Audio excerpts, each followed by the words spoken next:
Good morning, good afternoon, good evening, no matter where in this world you might be. Thank you so much for making the Highbury Squad part of your day. It's a Monday madness with a little twist of inside the dressing room tonight. Let's roll, people.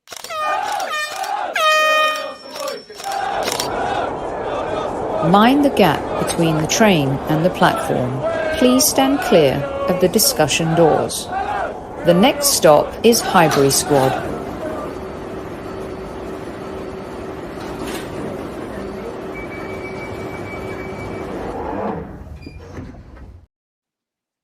Hi, everyone. No matter where in the world you might be, thank you so much for making us part of your day. The gremlins are here. It's Monday. The mic is broken. The technology is absolutely just caving in on us. There's a storm in California for the ages, but it doesn't matter because I've got these two absolutely epic icons in chat with me today. Welcome back, my podcast brother from another mother, Mr. Super Kevin Campbell. First,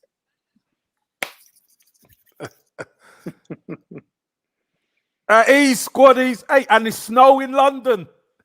Rain in Manchester, snow in London. So everything comes to a halt in London. At ease, squaddies. At ease. And I'm not sure about where Warren is in beautiful Southern California, but there's hailstones. It's dark. It's beautiful. It feels like we're back in England, doesn't it, Warren Barton? Newcastle icon, welcome back to Squad Central. Woo! Thank you very much. Thank you. I haven't got the salute. I haven't got anything else to go with Super Kev, but the sunshine's coming through. That's all I can say. Cheers, Warren. In sunny San Diego. I've gone from guitar, 90 degrees, to this. So, yeah, not too bad. Life sucks, Kev. Life really sucks. I know it does. I could see it, mate. I could see it. Well, welcome to both of you, and apologies to the squaddies. Yeah, my mic took a dump on me. Kev tried to help, and basically, we went old school. We're going with the old laptop speakers, so bear with me as much as you can. All right, it's Monday Madness. That's top 5 talking points. I've got these two fellas who've worn the shirt, worn the badge for top clubs in their careers, also have been there for their country at some point. International level. So I'm going to get stuck into it right away. There's no mayo, no mustard tonight, you guys. We're gonna give this to the people with no filter, right? So you've both been part of an England setup. We have you both here. You've played at the highest level. You've succeeded at the highest level. You failed at the highest level also. Sometimes the failures come because of a particular player, or you failed as a team collectively. Let me ask you this, Warren, we'll start with you tonight. The pressure of the moment, scoring one penalty in a quarterfinal of a World Cup is pressure enough. Was it right to let Harry Kane take the second penalty? And as a player and as his teammate, are you a little bit pissed off because he missed it? Or are you totally embracing him because he's the captain and he's been such an integral part of the team? Give me the honest take on this whole thing. No, well, first, he's got every right to take the penalty. He scored the first one. He went through his preparation, as we see, going back to the ball, addressing the ball. Obviously, I think, Kev, if it come against any other goalkeeper from Lloris, they played 300 games with each other. So they've been to each other, they've trained together. So I think that maybe was in the back of his mind. But I think he's the right person to take it. I would support him. Jude Bellingham did that when the French players are all laughing and joking in his face. The first kid, 19-year-old, went over to his captain and put him on the back of the head and said a few words to him.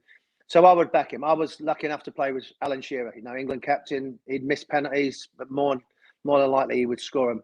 I think when you looked at that team, he was the right person to take at that time. The only doubt would have been, again, coming against Lloris, that's someone that he goes against week in, week out. That mindset was in the back of his mind. And listen, it's the biggest stage. It's the fine margin.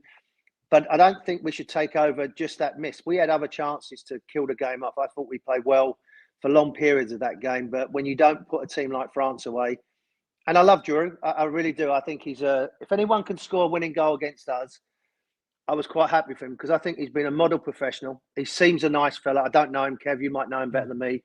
But he seems a top-class professional, top-class person. But his fine lines. And I would back him, Harry Kane. I'd back him again to take it. So no, I know this is an Arsenal podcast, and there'll be a lot of my brother's an Arsenal fan, so he was sending me pictures straight away of Harry Kane and missing it. So, but I would back him. I would back him again if it happened, because he's the right man at the time to take that. There's certain players in our career, and I'm sure Kevin will say, Bergkamp, Henry, right? They're the people that you want taking it. The ones that sit on the fence or they're not sure, that you don't want them taking a penalty. That I wouldn't take it. Put it that way. I'd have Alan Shearer before me. That's being honest. That's being honest, because No, I love that. I remember when David Batty took it. He didn't mind bats, but he didn't really want to. Do you know what I mean? He didn't really want to take it. He wasn't that, but he stood up because that was a person to be the next one to go up. But so it's hugely disappointing, because I think whoever wins that game will go on and win it. And it's just a shame it wasn't us, because I thought we played well. I thought we really did play well. Kev? Yes, pretty much the same as Warren. I just think maybe from a striker's point of view, who would you say is England's best penalty taker? It's Harry Kane all day long. And the fact he scored one isn't the fact that, should he have taken the second one? I can't believe all this nonsense coming out. He shouldn't have taken the second. It's even more so. He's the main man. These are the moments that he lives for. You thrive for as a big name striker. You want to be the difference maker. That's what it's all about. I thought he played pretty well in the game as well. It could have had a penalty again in the first half. That might have changed things. But again, at this level, it's fine margins. Look, he skied it, and he put it over. But how many times has he stuck them away? He sticks them away so many more times than he misses. And he's had some misses, but again, I don't think there was anybody else in the team. If you said we're going to get 2 penalties, who do you want to take them before the game? You would say Harry Kane. Okay, So, but I've got no problem with him taking the second at all. Do teams, and as players, guys, can you help me understand? If you do get 2 penalties in a game and you've been part of many teams, does the same penalty taker take the penalty? If it's Shearer, Warren, is it Shearer? If he'd missed the first one, I think you've got right to answer that question. If he'd missed it and then the second one comes along, I think we've got every right. But he scored. He scored the first one. He put it away. He sent him the wrong way. So he scored the first one. And, Messi has scored 30 penalties in his career, 30. So it happens to the best of us. And some of them in big games, huge games that he's had to play in. So, from that point of view, from Harry Kane, he scored the first one. So I agree with Kev. I don't really, not your question. I think it's been going around social media the last 48 hours. What is the he scored the first one, he took one and missed it. So it wasn't as if like he was uncomfortable taking the first one, and he put it away. He put it away with real conviction. I'm jumping around the studio delighted. And then I think if I want anyone to take it in that moment with 8 minutes to go, because I think we get that penalty. We equalise, we win. Yeah, I think we win it. And come on, you don't know that. No, Sorry, but that's the feeling, Soph. That's the feeling, you see. Because as players, it's momentum that's the shift. feeling. That's players, the momentum that shift. feeling. That's the momentum shift. Because remember, we equalise, they go 2-1, and then you peg them back again, they can't shake you off. Sorry, Warren, go on. Yeah, no, you've been there, Kevin. It's like they'd gone. They'd gone at that point. With all due respect, we've been in games where the opposition are just as good as you, but for some reason, they can't get into it. And I know it's all hypothetical and what might have happened, what could have happened. But as a player and looking at it, I'm thinking, if Harry gets this, we're in business. We'll win this.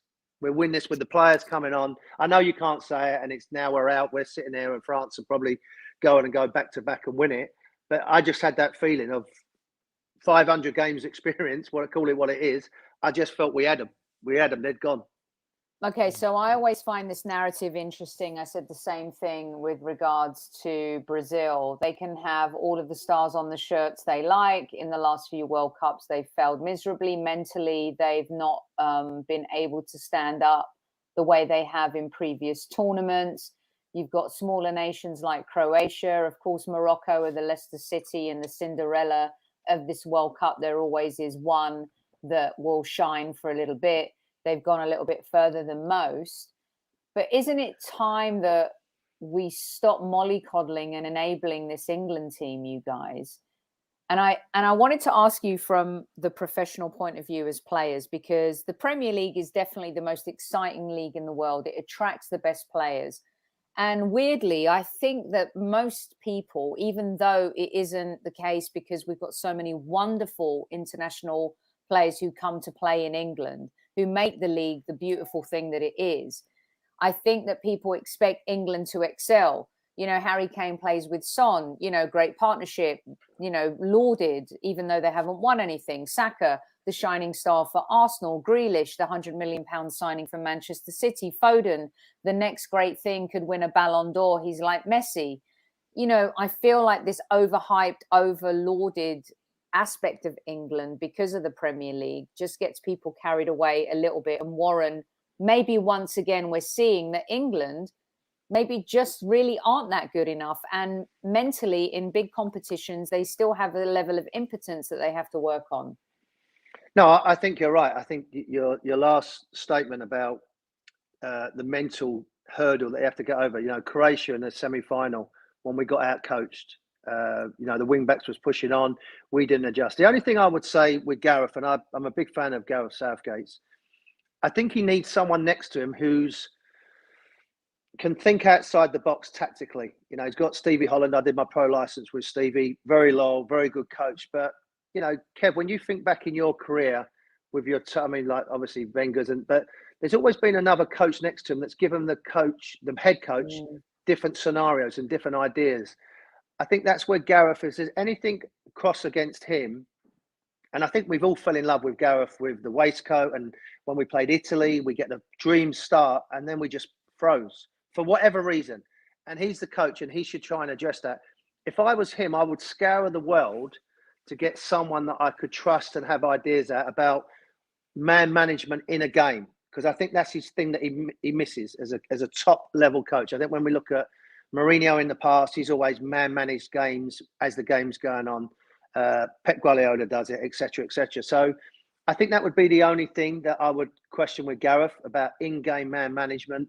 We didn't adjust, but I think the French game, they sat back. They was obviously wanted us to come forward to create space, but we dealt with that really, really well. I can't remember them. I mean, it was a foul against Saka, and then we got caught out of position, and they go and score. But it was a long time until they scored. But I think there was a foul beforehand. I think that with the referee, I don't think he was good enough. But you're right. We do sit on this pedestal. We haven't won anything since 1966. But in the last few tournaments, it's the closest we've ever got. Apart from when I was with Venables in Euro 96, penalty shootout away. Since then, we haven't been anywhere near it. You know, and look at I think in the past decade, we've had better players like Steven Gerrard, Rooney, Frank Lampard, Rio, Ashley Cole, John Terry. The list goes on and on. They're better than Harry Maguire, better than these players. But we couldn't get a team spirit together. But we've got some wonderful players. I just think now Gareth has got a big decision to make about if he stays, and if he does, I think he needs to bring someone in who's got just a different soccer IQ, just something different. And Brazil, you know, they've underachieved as well with their players. But I think we're as good as anything in the tournament. You know, Germany went home, Spain went home. You know, we say we get caught up how great they are and technical, that they went home. I think that the US game summed us up. I think that was maybe we're not as good as we thought we are. I think he should have changed it there. But I don't think we're a million miles away, as probably about 8 nations are. And that's the fact. I mean, look what happened to Belgium. Look at them. You know what I mean? So that's the only thing, Kev. I was thinking about that with Gareth, and you know him, I know him, played against him, and everything else. I just think the 3 big games he's had, maybe not the France one because I thought we managed it, but the other ones we just got a bit. Italy, Croatia, and this one, Warren. I think you have to include this one too a little bit. Yeah, to an extent. Yeah. I think the margins are so. I think the margins are so fine. You know, it's not in this game, Kev. I think it was. I think but when we but even against Croatia, we had opportunities. There was one particular one where we're 1-0, and you know Harry Kane goes for, and he should have squared it. I think it was to Sterling. Square it to Sterling, that makes it 2-0. So again, there's nothing the manager could do about that. I really think that the margins are so fine. Gareth Southgate's the second most successful England manager ever. No, yeah, I know. We've only had one that's won it. No, but this is what I'm saying. This is what I'm saying. Where we go to penalty kicks in the Euros, we get to a semi-final of a World Cup, and now we get to a quarter-final. You're right, Warren. Maybe there is something that needs addressing within that backroom staff to get across to the players, to get across the line. But there ain't a lot wrong. We've got good players. We can compete with anyone in the world. And they're young. Getting over, but everybody is trying to get over that line. Everyone is. Okay, so let me throw this one at you then, guys, because you talk about getting across the line and, you know... I'm sorry, just let me just say one thing as well. Yeah, go on, Warren. I commentated on the Croatia-Morocco game. You wouldn't have thought Croatia was going to get anywhere near it. They didn't look good, but it's that momentum. They get the break, they get a result. And the same with Morocco. Morocco just defended. They're great fans, defended. And when they got the chance, they took it. So it's not like they've done it with wonderful technical ability and been blowing everybody out. They've stumbled through it. And I was in the press conference after Croatia drew 0-0. They was like ripping them to pieces. We're not good enough. We're too old. Modric shouldn't be playing. He's out. Why is Lovren playing? We haven't got a true number 9. We haven't got a Harry Kane. They was, and they go on now and got a great chance of getting, back to another final. So like Kev said, it's the fine lines. Okay, so I believe that the excuses need to stop for England and they need to stop for Southgate. It's a little similar to Mikel Arteta this season having to deliver for Arsenal. 3 seasons in, you've had a process that's led to progress, and now you need to deliver the big one, qualify for the Champions League, which it looks like it's going to happen this season. And the same thing happens for all the top managers at top clubs who have to deliver, right? So I revert back to what happened. And I asked this only because it involved Arsenal players. I felt less of a stake in this World Cup, but Schrodinger's cat's flap, which is a very extraordinary screen name, by the way, you guys, kudos to him. He's won 4 out of 24 against the top 19 sides. When you look at England in the Euros, I think they had a much better showing in the Euros than they did in the previous World Cup in terms of the teams they built towards getting into that semi-final. As players, this is the biggest criticism, and we'll swing back to you, Warren, on this one that fans have, is the substitutions, right? So you're chasing the game, and a little bit like making late subs against Croatia, making late subs or bringing certain players on. This is the biggest beef I think fans have. You're bringing on Mount, you're bringing on Sterling. Rashford had an amazing game, could come on and turn the game. Maddison, someone that everyone cried out for. In the end, does it look like Gareth Southgate just chose him out of pressure? What's your take on the subs? As a player, when you're on the pitch, are you ever thinking, and have you ever thought, why is he bringing him on? We need this guy right now. Only when they took Ginola off, I was like, why are they taking him off? when Kenny used to do that, I was like, Kenny, Gaffer, just leave him on. Don't matter if he's not playing well, he can do something. I was thinking the same thing. I was looking at the game 2-1. I thought we were going to get into it. You felt like there was a chance to get into the game. But yeah, you're right. I mean, thinking about it, Rashford should have had a chance. Maddison, I don't think was ever going to get the opportunity. If he didn't come on against Iran, he was never going to come on. But then who do you leave out? Do you take Grealish off? Do you not then put Foden on? Do you not put Saka on? I mean, that going back to what Kev said, the talent that we've got is so deep of that similar type of player that can come in and can change a game with a pass. We're blessed with so many that type of players that can unlock Warren, a door. it was Mount who run through and got the penalty. Yeah, he's a sub.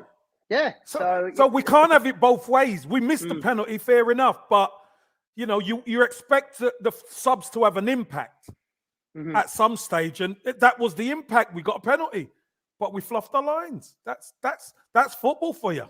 And go on, Warren. The logic of him putting Mount on as well, like Kev said, was to get forward and create something, but also to help us defensively, because we didn't want to open ourselves up, because obviously if they scored, it was all over. 3-1, it was all gone. While it's 2-1 as a player, you feel you got half a chance to get back in it, particularly when you look around what you've got. But it's like you live and die by your subs. You put someone on, they score in the first 30 seconds. You're the best coach ever.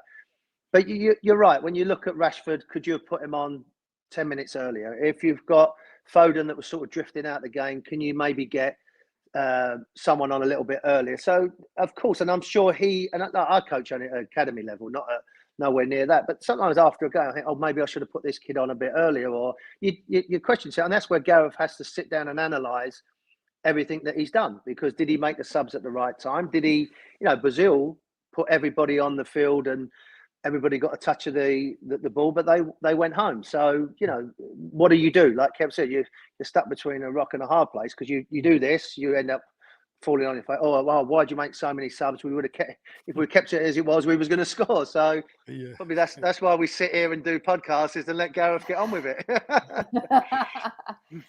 Okay, so Kev and Warren. Kev, I'll swing this one back to you. After a tournament like this, we've heard from Neymar talk about mentally how he's completely spent, feels like the sponge when you wring it out after a wash.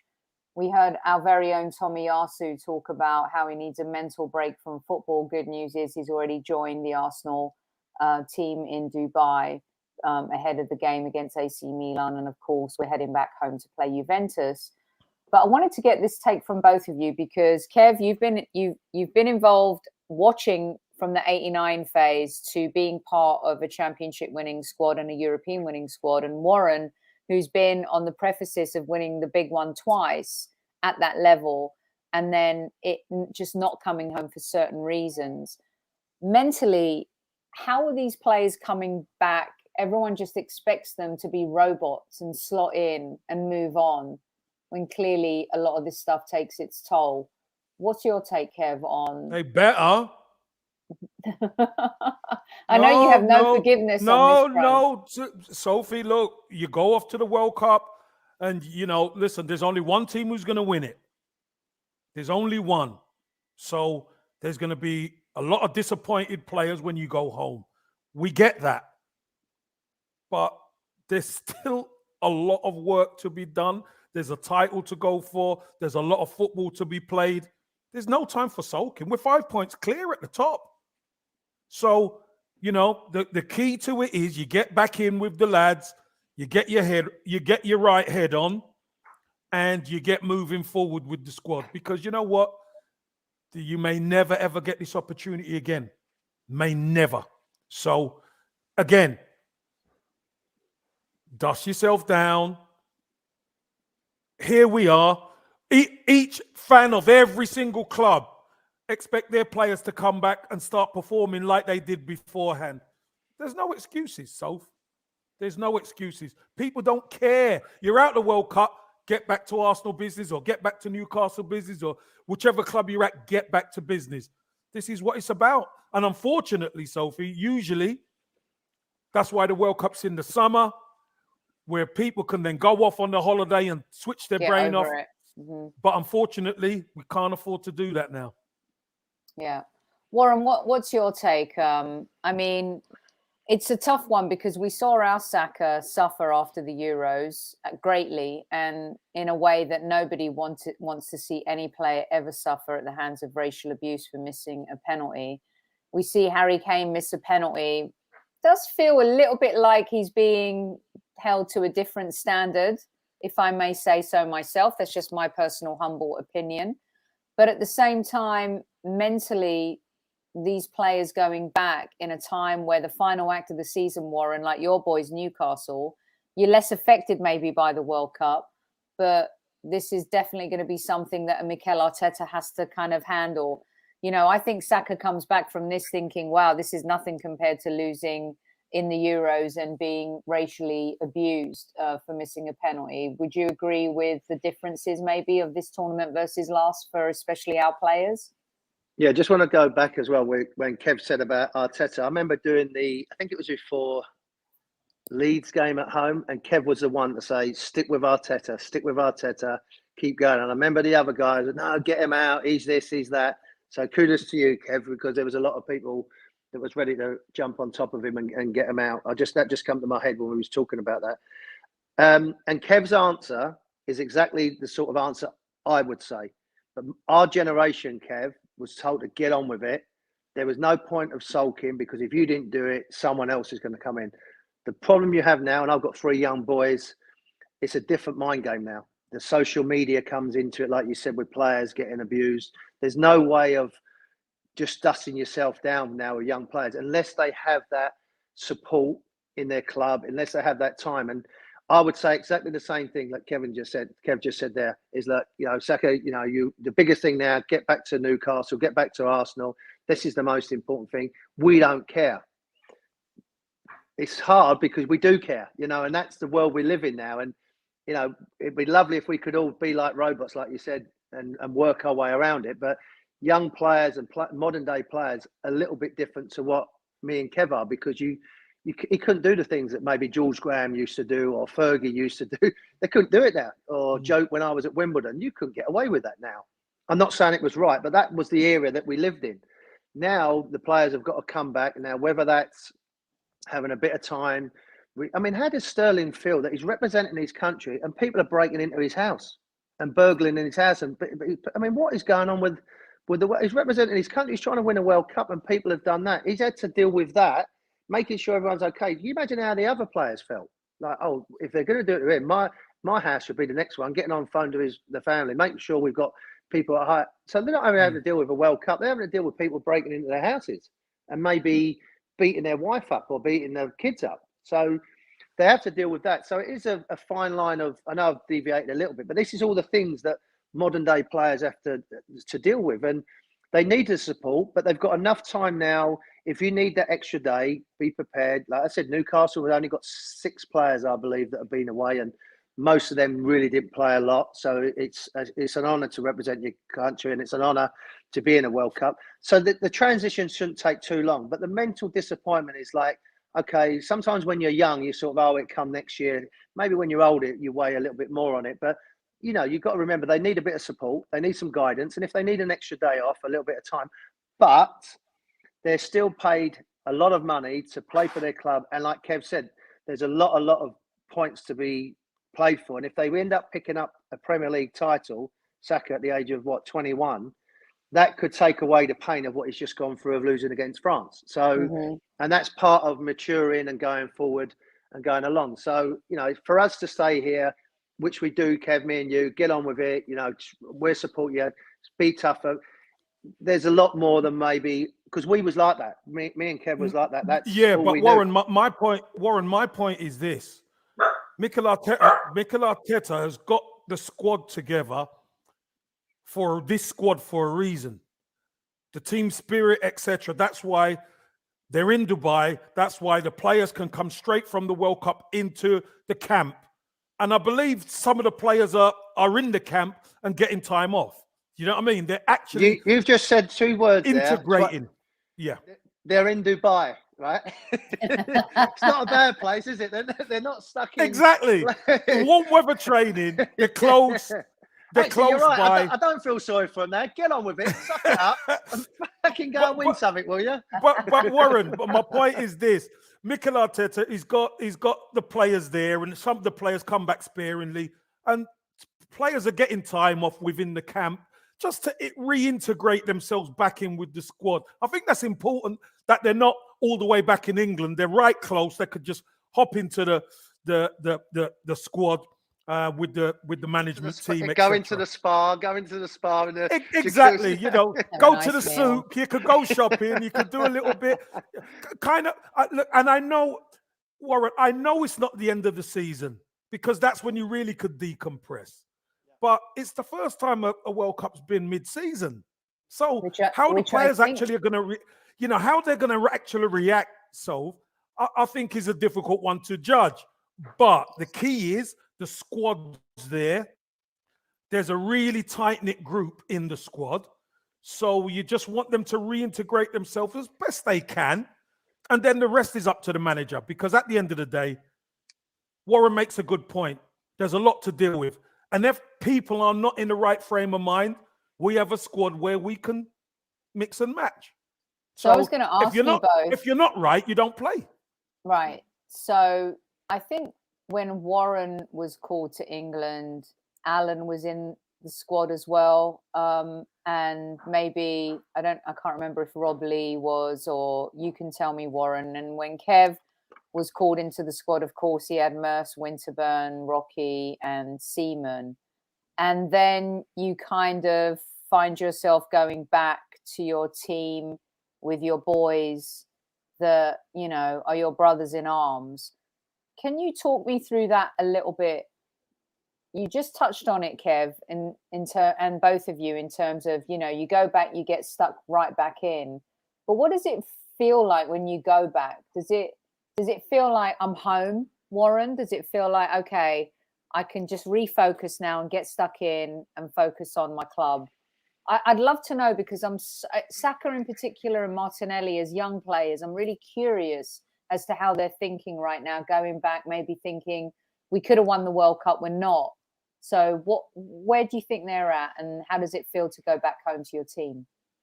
Yeah, that's a great question. I think you go back to comfort and security. I think when you go back to your team, because obviously they're big personalities in their team, they're international players.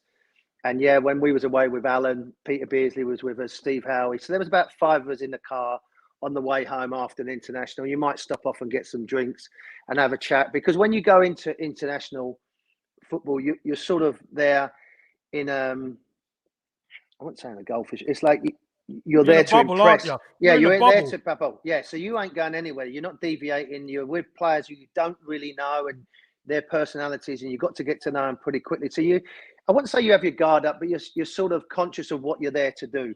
When you can come back and you can sort of relax and let your shoulders down and have a bit more fun. That's why, you know, they've tried to make it a club mentality when you go international. But when you come back to your own club, you can be familiar. You know the people in the kitchen area. You know the security people. You know the kit man. You know the physio. And you can sort of loosen, and they'll ask you questions, and you can sort of debrief by doing that, by getting it out your system and right, coming back. Now we're getting prepared. And I think, you know, they have got some time. It's not as if like you come back on Friday and right, Monday you're going to try and win the Premier League. You've got a couple of weeks to get it out your system. But it's definitely, you come back home and you can sort of sit back and relax a little bit. And then, like Kev said, have a couple of days of doing that. And it's like, you know what? I want to get back training. I like what I'm doing. I want to get back kicking the ball. I want to get back playing. You want to get back having some fun. Because both our teams had big personalities and had a lot of fun. You know, that's the way, you know, we all keep in contact now. We reminisce about things. And we was both in teams that had good team spirits. And that was a big part of it, as well as really good players, obviously. So, but there was a lot of similarities about the team, and people used to get on with each other. It's no coincidence now, 25 years, we're still on a WhatsApp conversation with everybody, you know, and probably Kev's exactly the same. You know, he bumps into people and you have that familiar. But it's a great question, and only one really they can answer. But for my feeling is when I went back to club level, it was like feeling comfortable, feeling secure, feeling confident, and then you're getting ready for the games going forward. I'll tell you what, Soph, our experienced players have a big job to do now. Yes. I'm sure Warren will agree. You know, the likes of you look at Cedric, who's not really involved much. You know, played against Leon the other day. Him, El Neni, all these guys are the glue that's got to knit it all together. Thomas Partey's back there now. He's another one who's got to help and make sure everybody, the practical joker, he's another key person, because, you know, Martinelli and Saka come back and, you know, you start getting involved in all the practical jokes, and all of a sudden it feels, well, I'm home. Things are just moving, I'm home. Whereas you don't want any deviation from how it was before you left. You want to come back right into the flow. So I think, you know, Xhaka and all these guys have a big job and a big part to play. Even Ramsdale's a character. I know he was with England, didn't play, but him coming back, he seems to be, you know, one of the guys who could get the dressing room. Goalkeeper's always mad as well. So, you know, you need them guys to drive that Arsenal bus. Can I ask and I think, you guys... I think also as well, players are quite resilient. You know, when the coach leaves, it's like, oh, it's devastation. But Kevin, tell you, 48 hours later, they're jumping around and singing and having a laugh. So they're more resilient because of the business you're in, because of when they've been a kid at 5, 6, 7, 8. You got to work. You got to grind. People come and go. People leave. So you're quite resilient in that, and you're quite selfish as well. I don't know if Kevin agrees, because you know, when you're getting ready for a game, nothing else matters apart from you and the game. It's not like family or You have friends. to look after number one. Yeah, You exactly. have to look after number one. Yeah. Warren, I asked this question to Kev last week about playing in a big game versus not. And I think there was, when we spoke maybe a few years ago, Warren, the 4-3, and we talk about the 4-3 a lot when you come on the show. You weren't selected to start the 4-3 at Anfield. And there's games where Kev hasn't been chosen, you know, and also, you know, in terms of at the end with Arsenal, he's like thinking he can be the main man. But of course, managers have different opinions about that. Does it affect you differently if you're not playing in a big game that you lose? For example, how affected is Martinelli not playing in that Brazil game where they lost at penalties? How affected is Saka having played and been an integral part in England's team in this World Cup? Can you talk me through that a little bit, whether it's club versus country? Yeah, no, I think it hits home more when you've actually been involved. I would suggest when we lost the 4-3 the second time round, it hit me. I was more, the first time I didn't play, I was more frustrated that Kevin Keegan didn't put me in, didn't play me. I was more like angry with that, and I wanted to play and I wanted to prove him right and things. But when I actually played and I actually got the equaliser and then we still lost, it was difficult to take more because you've been involved. You're more emotionally involved in that. So I think Martinelli, again, let's put it into it. It was a late call. He probably wasn't expecting it. He's probably on a high. He's represented Brazil. In his mind, he's probably thinking, well, I've got another couple of more World Cups to be involved in. Saka's been in the heart of it, you know, got to a final in the Euros, got to a quarterfinal in a World Cup. He might be a little bit more invested because he was involved a lot of the time. But that then goes back to his experience, and he seems a real. I mean, what a lovely kid when he went to David Beckham. Excuse me, sorry to interrupt you. Can I have a picture? I mean, how many kids, let alone players at that level, would say that? Most kids would just jump in front and take a selfie. He's actually polite enough to. Hey, so that speaks volumes about him. So like you said, what he went through in the Euros, he probably thinks this is. We've all not a lot to deal with. What I've gone through, and I've shown character, and we've all had certain things in our career, you know, nowhere near from that what that kid had to deal with.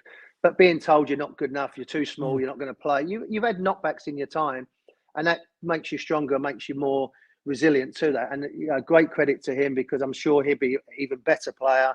He'd be even stronger, and it'd be better for Arsenal, and obviously better for England. And that's the main thing. But yeah, there's no doubt when you're actually involved in the game, you've got more emotions rather than sitting on the sideline and twiddling your thumbs waiting to get a chance.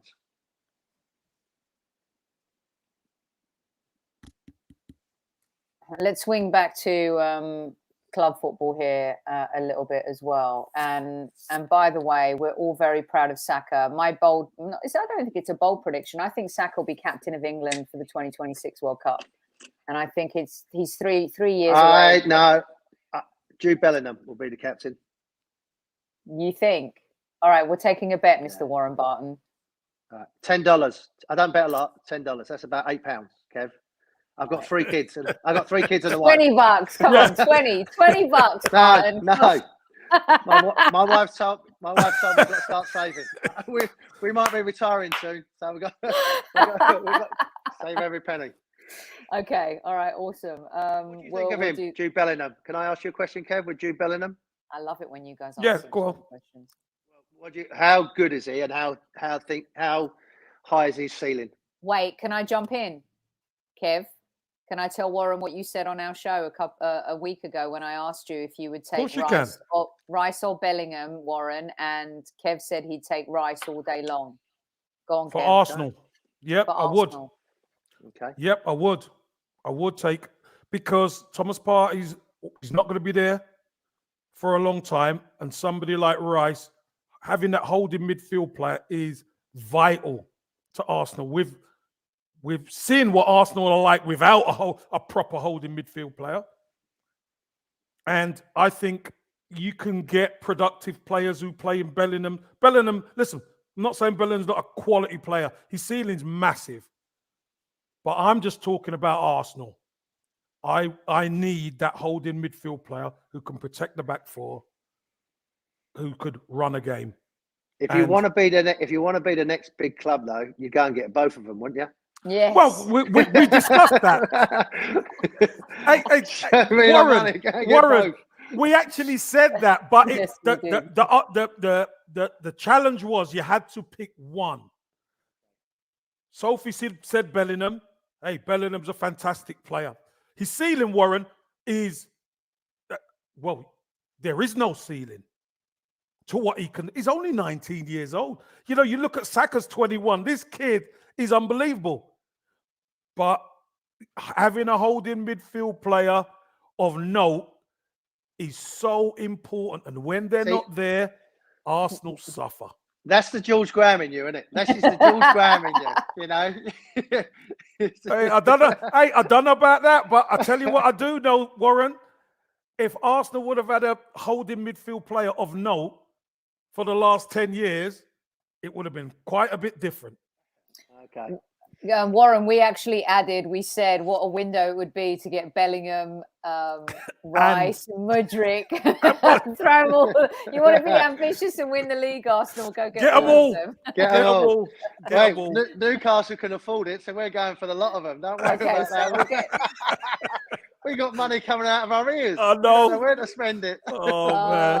So are we competing, Warren, for the same players, do you think, at this point? I mean, we're 7 points ahead of you. Who'd have thought Newcastle United would be in third?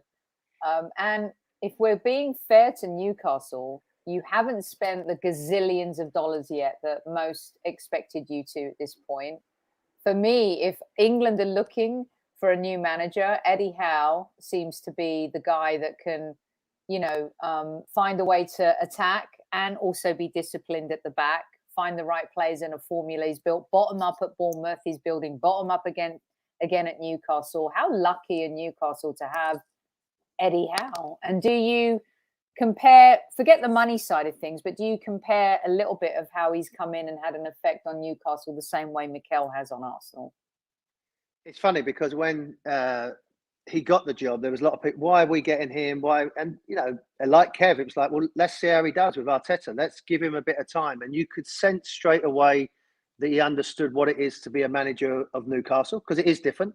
So Arsenal, Liverpool, all have their own ways of being a manager. And straight away with Eddie stopping for supporters at midnight to sign autographs, rather than putting his head down, making he's on the phone and driving past them. That sent to me he understood. I think he realises that he's on a great opportunity with a club that are going to back him, are going to have that financial clan. I spent a bit of time with the owners. They're going to build something. It's not just about a quick fix of doing it in 18 months. They're building. And by building, they'll probably go again in this transfer window. What's your take, Warren? What is that? When you say you spent time, what is their vision? Like, what can you say to Newcastle fans? And because Arsenal fans always want to hear from the owners, or what's the vision? Like, are we going to spend in January? What's the long-term plan? I think we're seeing that a little bit. Like, what is their vision? Their vision is to build a club that's going to sustain and compete for trophies for many years. They're not looking to buy maybe the top article now that's finished for a couple of years just to go through. They're building for the future. When you look at the age group of the players that they're bringing in, you look at what they needed to bring in, a better goalkeeper. They've not gone and said, right, we're going to get 4 forwards. They needed to get a good goalkeeper. They needed to get a dominant centre half. They've got a local kid that knows the club. So they've gone about it in a way of, there's a logical way that they're bringing players in positions, players in age, players in style of football. When you look at what United have done, Manchester United have done in the last 10 years, they've just bought a name. They haven't really thought about a system. Or what they're about branding. They're about selling shirts. And that's why they're in chaos. And that's why it's taking time. Yeah. So Newcastle, in a way, have got a coach that was dying to get that opportunity. Unai Emery was the one that they really wanted. And it's funny how fate and life works out for someone. Eddie's come in. Now all of a sudden he's the blue-eyed boy. When he got relegated with Bournemouth, oh, we're not sure about him. His tactics are not good. I remember hearing people on TalkSport and Sky, oh, he doesn't do this. Second time around, people are resilient. Coaches are resilient. He's gone back and thought about it. He's understand that he's doing. He's just come back from Saudi Arabia. They've been out there with the owners and being around. So there's a real logic about what they want. Now, people are going to say, well, when are you going to win something? No one knows. Like Kev said, only one person can win something. So something sometimes is in the line, but they will keep on improving in what they're getting. So they've got international players. Botman is in the Dutch squad. He wasn't in this, but they're going to get another player that's in maybe the French squad who's going to come forward, who's in Spain, who's in Germany. They're going to get international players for the future. So when they do get to the promised land of competed, we're not even talking about winning, they can do it for the next 10 years. And then once that group is running out, they're going to start bringing in the younger ones in and younger ones. So there's a philosophy about what they're trying to do. There's not a quick fix. It was never about coming in and buying their way to the top straight away. It doesn't work. It's proved that it doesn't work. So they thought about what they needed to do. Probably the saving grace for them, actually, the owners, is when they come in October, they couldn't buy anyone until January. Where if they come in December and thought, oh, we better start spending, it might have backfired. They had time. They couldn't do anything. So they had to sit down and plan what they're going to do over the next 2 months, 3 months. And that probably give them that time to go and identify what they wanted if they didn't know it already. I mean, these people don't just go and flick through a magazine and think, right, I'm going to pick this kid. They've already identified what they think, and the CEO, the director of football, that type of thing. So there's a logic of what they're doing because they want to be up there for a long time. They don't just want to have a quick fix. But Warren, the recruitment's been right. The head man, the top man recruitment, they got him from Brighton. Smart move. When he was on gardening leave, they made sure, right, we'll secure him. You look at the signings. The signings that have come in have all kind of worked out. All look the business. You know, Bruno has been sensational.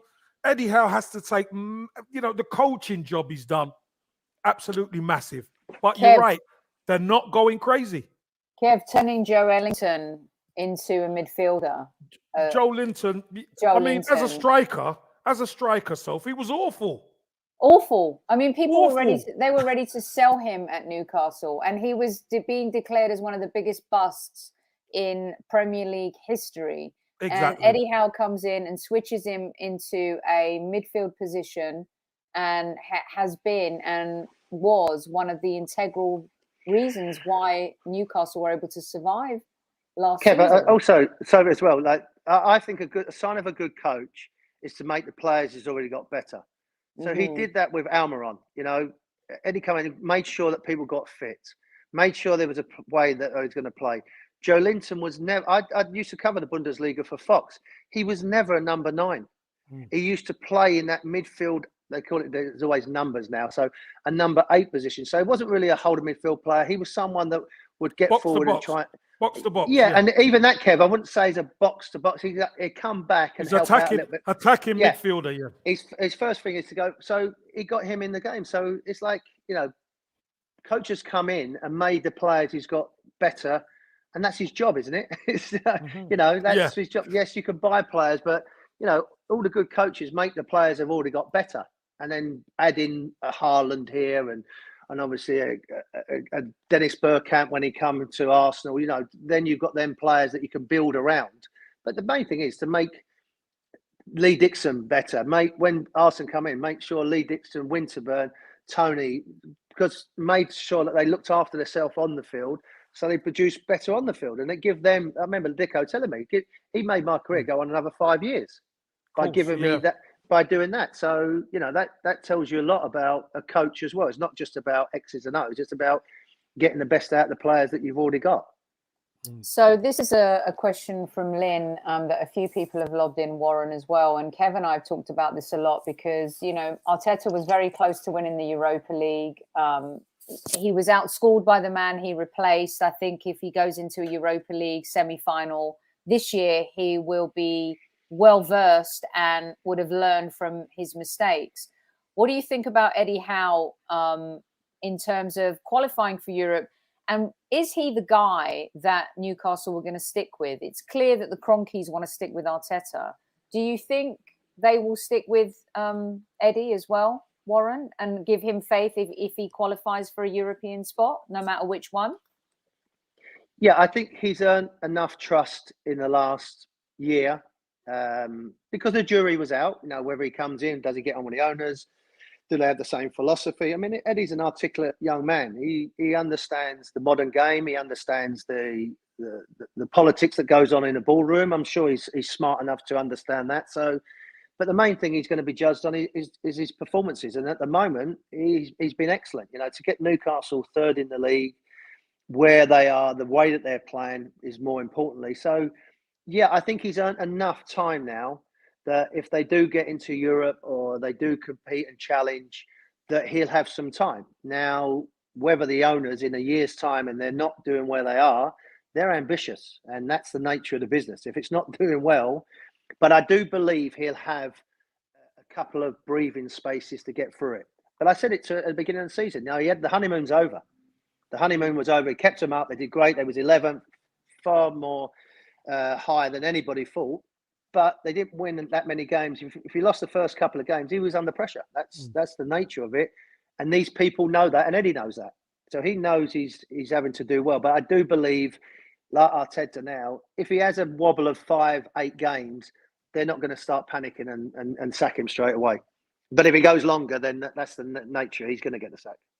Kev, we meet Newcastle United on January 3rd at home. Newcastle, prior to meeting us. $10? No, 20 this time, Barton. I'm not taking 10. Bournemouth. That's two bets. He's talking about two bets, Sophie is. She can't hear me. She can't hear me, Kev. I'm pushing out. My wife's not here at the moment. He's trying to save too much money. Newcastle play Bournemouth, Leicester and Leeds before us. Kev, we play West Ham and Brighton. We play at home. Let's be honest, the game at St James's Park to me, people, I'm sorry, was humiliating at the end of last season. And Bruno is definitely a play that we wanted at the Arsenal. January 3rd, what's your take on Newcastle and Arsenal? And I love that we don't know. So we're kind of talking about stuff that we don't know yet because there's going to be 2 or 3 games before it. But this is a revenge game for Arsenal, is it not? So the important thing for Arsenal is we've got to get right back on that horse. We've got to get right back on that pitch because we're the leaders. We've got to act like leaders. If we want to do anything, we've got to start how we finished. I know Jesus isn't there, but we've got to get back to winning ways. That's the nature of our business now. We know what Newcastle are. Newcastle are a front foot team who are going to come for us. They're definitely going to come for us. So we have to be on our mettle. And one thing we don't know, sometimes momentum is when you stop the momentum, it's sometimes difficult to recapture it. Arsenal, they've been with Arteta a little bit longer, so maybe, we hope, their momentum, they'll just get back into the swing of things a lot quicker than Newcastle do. But here's one thing I will say, Sophie. Newcastle won't be coming to mess about with us. They will be coming to be in our face at the Emirates for sure, because they know if they put us under massive pressure, there's no Jesus at the top end of the pitch. They're going to challenge us everywhere. So we have to be at it to beat them. Warren, from an outsider perspective, what is your take on us losing Jesus? There's the narrative of some Arsenal fans are like, well, he's not scoring, but most sensible Arsenal fans know what he offers to this team off the ball and how integral he's been to us being 5 points clear at the top of the Premier League. What does the opposing view look like when it comes to no Jesus at the Arsenal? No, it's a big incentive for Newcastle because I think he's a key player. Not only, I think he creates space for other players. I think he links in well with the wide players. He's a top-class player. He's not obviously strikers. They're judged on goals, but he does a lot more than just score goals. He brings other people in the game. So for Newcastle's point of view, that's an added plus for them. And the break come for the worst time for both of these teams because they was both flying. They was both doing well. They didn't want a break. Yeah. So to go back, and Kev's right, we're a little bit unsure of how the momentum's going to be, how you're going to go. You'd like to think you can hit the ground running and everything will be okay, because confidence is a big thing. But they've been away from each other quite a while. So to get back on the field, get back training. But it's great from my point of view, because obviously I was born in Islington and an Arsenal fan as a kid, and my brother's an Arsenal fan. But both teams are playing now with pride. They're playing with passion, and they're playing, as Kev said, to go out and win rather than just try not to lose. So I think it's going to be a great game. I think both teams will think they can win it, and both teams will go out and try and win the game, which I think is going to be encouraging. So, but definitely, losing someone like him, it's like us losing Callum Wilson. I know we've got a replacement, but he has that sort of presence, Wilson, that he can add to the team, and his goals and his strength and his power. So, there's certain players you don't want to lose. I'm sure Arsenal don't want to lose Jesus because he's an important player. Okay, we've got just a few minutes left here with Super Kevin Campbell and Warren Barton. 55 minutes in, it's been an epic conversation getting into the mind of the footballer here on the Highbury squad. We'll get some quick fire ones out to these guys. And old footballers, old footballers. It's the best. I love it. I love these pictures. I tell you, I mean, you guys are my era. I mean, you know that already. You got. Can Warren I just say right as now. well, Kev don't look any different though. I've got grey. My hair's gone. Right, there you are, Warren. Let's put you up. Like, there you are. Look at you right there. Sweet boy, Warren. Sweet boy. Look. Yeah. Remember that? Remember that wedge haircut, Kev? I remember, mate. I remember. You used to have the wet look. You used to have the wet look coming down. But as a baby. Right. I want the squaddies. If you squaddies can name me this game and the season this game was played and the result, I will send you a Highbury Squad swag piece. I tell you something, because I do know. I remember this. Warren, I definitely know. And I don't want to be reminded. What happened here with troublemaker Wrighty? What do you think happened with Wrighty? He was slaughtering me all game. Absolutely hammering me all game. And then it just enough. You'd had enough. You had enough, Warren. I said, right, I love you to death, but shut your fucking mouth, will you? And at that point, he knew he got me. At that point, he knew. He started laughing, but he was really good at shithousery, wasn't he? Oh. Very good. My goodness. Used to up front with Smudger as well. It was like, okay, now can we just get a break? Can we just? Oi, Barton! Oi, Barton! Keep it in the pit. Keep it on the pitch. Yeah.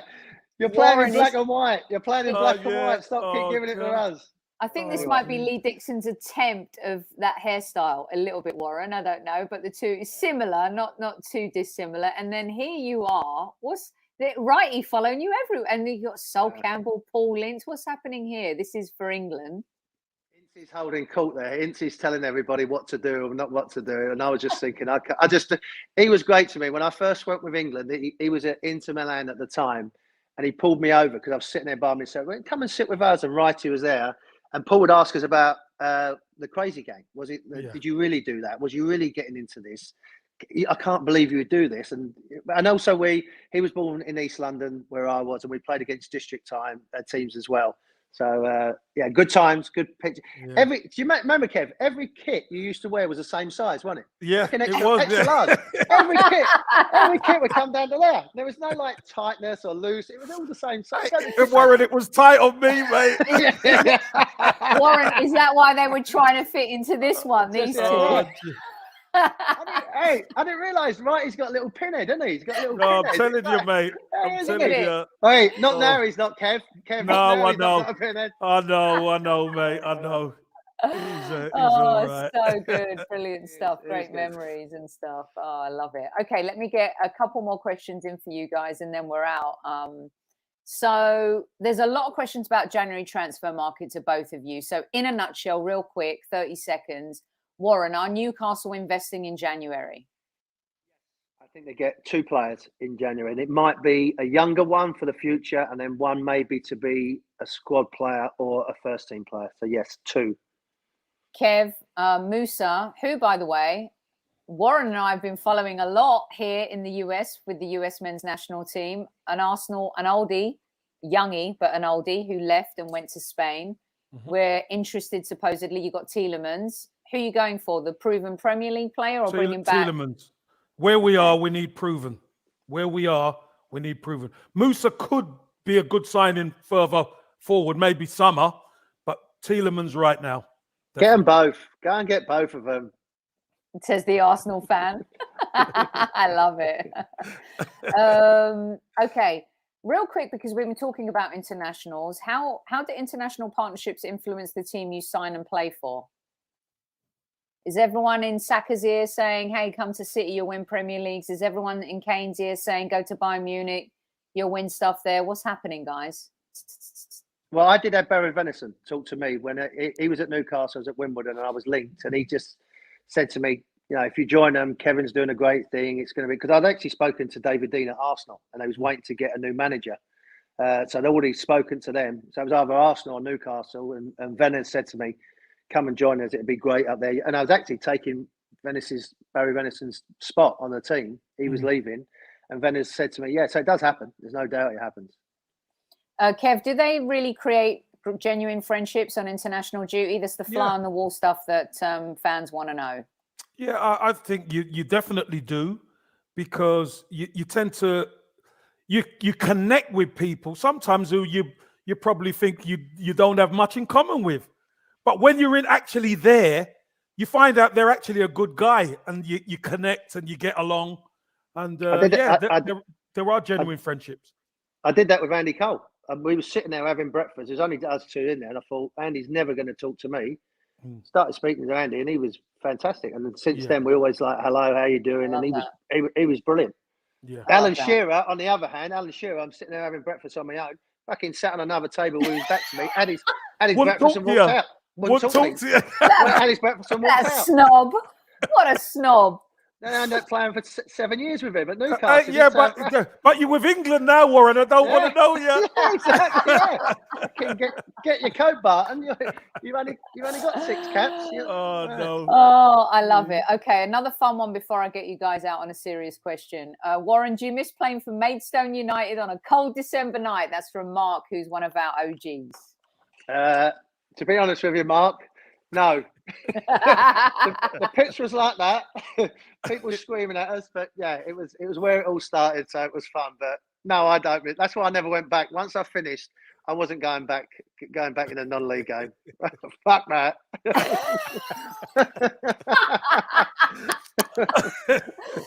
I mean, if you've played at Plough Lane in your career, you can play pretty much anywhere. I've played at Dulwich Hamlet. I've played at certain places. I've played at them. Yeovil Town. You don't want to be playing there no more.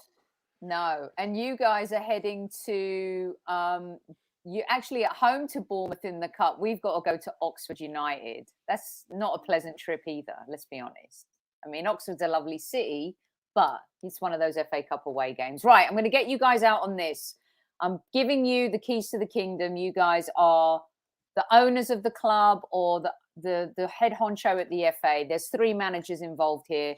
We get to the end of the season for the 2 clubs, but I'm going to give you this one to start off with.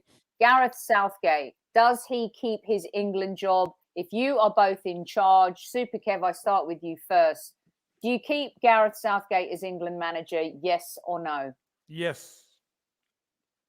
Yes. Even though he's failed in... Sophie, you asked the question. You asked the question, yeah. I mean, come on. It's not a 2 question. I actually asked 1 question. Because when you said no, I've got to have a follow-up. They'll kill me. They'll kill me if you don't ask them why. Well, why? I've already answered that. He's the second most qualified England coach. The margins are fine, and there isn't a lot wrong. So what he needs to do is tweak it just that bit to get over the line, or to try something a little bit different. But there's not a lot wrong. Warren, same reasons? Yep, totally agree. Like I said, go and get maybe a coach that can help him manage games, or think about someone that he can confide in that respect. Okay. And maybe make a sub earlier. But other than that, he's, like Kev said, he's done a lot of good things. Okay, so then we get to the end of the season. Eddie Howe's missed out on Champions League football. Mikel Arteta hasn't won the league, but he's finished 4th. Do they both keep their jobs? Yes. Yeah, no doubt. 100%. But we will finish in the top 4 though, so we'll be fine. Where are you going to Is that finish, Arsenal Warren? or Newcastle? You'll be 3rd, we'll be 4th. I'm a You're Newcastle now, fan. is it? It's Oh, you're you're now, is Newcastle it? fan now. All right. Yeah, come on. Yeah. As I said, I was an Arsenal fan when it was at Highbury. That's my club. Now it moved to that big empty stadium. It doesn't feel the same. Oi, watch your mouth. I love it. Well, personally, I would sack them all. Oh, you're in a Sport is good mood. about Just because it's raining in LA for once out of like 365 days, she's upset. Oh, brilliant stuff from you both. Warren, let everyone know what. Yeah, go on, Kev. Go on. Okay, if you sack Gareth Southgate, who would you put in as manager? Eddie Howe. I'd absolutely destroy Warren completely here, and I would take Eddie Howe as England manager to take him to if they want an Englishman. If they don't want an Englishman, then you open up.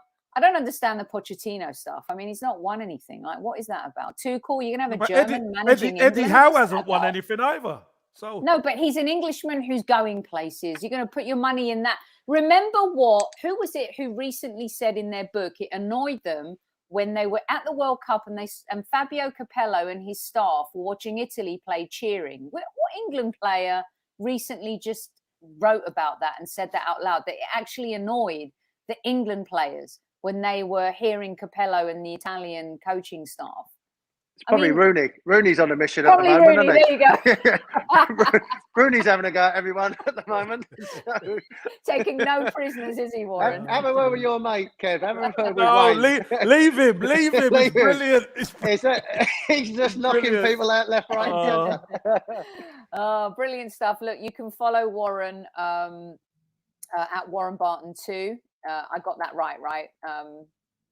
Mr. Barton. Correct. Yeah, Warren Barton 2. You can watch him on Fox Soccer as well. And we're always delighted when he joins us. You're top shelf, absolute quality. Thank you so much for your time again, Warren. Nice one, Warren. Pleasure, top guys. Man, mate. Cheers. Super Kev, why don't you take us out tonight? Listen, well, we've brought you Warren from the World Cup to San Diego, who's got sunshine. Hostess with the mostest, Sophie, has got rain. But in London, there's snow and it's chaos. And in Manchester, it's cold but clear. So look after yourselves, everybody. Take good care. And up the Arsenal. At ease, squaddies. At ease. At ease, everyone. Go over to the Gooners pod for some Arsenal financial education right now. Magic Mike going to tell you who we can buy and not. Later.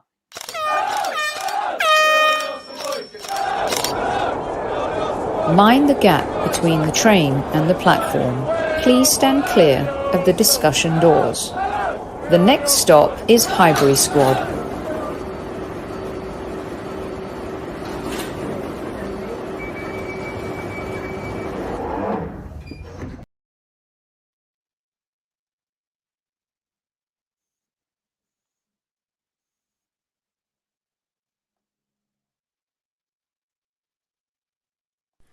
The Highbury Squad is powered by ZENITH Coins. Support the future, treasure the past. Official licence partner of the Arsenal Football Club.